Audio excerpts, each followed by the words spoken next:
Hello, I'm Richard Hooper and I'm pleased to be joined by Danny Seacrest, Senior Business Development Manager at Teledyne e2v. Hello, Danny. Hello, Richard. Good to see you again. And you.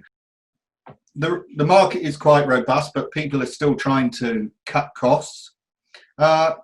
Is there pressure to use commercial off-the-shelf products? Oh, yes, most certainly. I mean, what you're seeing now is the advent of a lot of low Earth orbit applications, which tend to be shorter lifespans, right? Those are typically LEO applications, 4 to 5 years. So they don't need the long-term reliability and robustness that a geosat, for example, might require 15 plus years. Some of those out there are even pushing 20 years of operation. And so it's a very challenging, very competitive marketplace in pricing, right? A lot of the news space is built around these LEO applications, and they want to build satellites for $1 million or less. So you see nanosats and CubeSats and much smaller low Earth orbit satellites that are they can launch in higher volumes. For example, SpaceX, whenever they launch a series of Starlink satellites, they have 60 satellites in that fairing bay on the SpaceX rocket. So size, weight, power, all of that comes into play for those. And so they're driving more towards commercial technologies. Now, obviously, those products still have to meet some minimum threshold of radiation tolerance for a space application. For low Earth orbit, typically this can be 20 K-rads in that range, maybe 15 K-rad, even as low as that.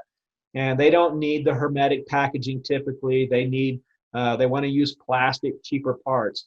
But in the end, you're still not going to risk a multi-million-dollar burden, and you're not going to risk, if you're launching a constellation of satellites up there, you don't want to have a bunch of those coming back to Earth. And so they still need some level of robustness. Now, what I am seeing from my perspective in the marketplace and talking to these customers, that they're first and foremost looking for automotive grade type semiconductors for application. There's not been a lot of automotive grade RF products out there. So we're working with them to define what's next. And even some of my competitors in this space that are, we're carefully offering what we call enhanced plastic. And Teledyne HiRel is also looking at offering some of our products in enhanced plastic. And some of them are even some of the ceramic packages we do for GEO, but with much less screening. So anytime, these particular semiconductor devices like RF products and hermetic package are going through a very high value factory. I have my factory in Milpitas, California, and we've got a lot of long-term employees there. And every time they touch that, well, it adds a lot of cost. And so what we're trying to do, the customers are requesting is much less screening.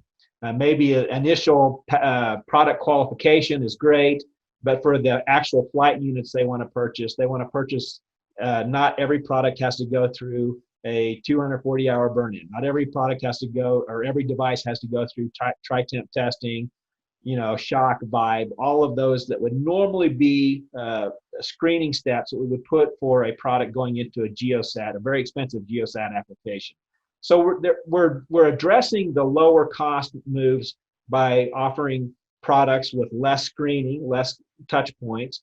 We're offering enhanced plastic in some cases where we can qualify the initial lot of plastic parts. You typically will use highly accelerated stress testing like HAST of the plastic to make sure it's not going to demold or delaminate or anything like that.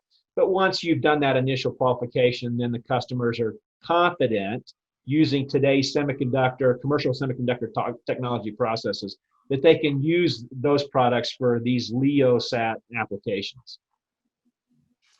Well, Danny, it's interesting times. Thank you for giving us an update and look forward to speaking to you again soon. Thank you, sir. Have a great day.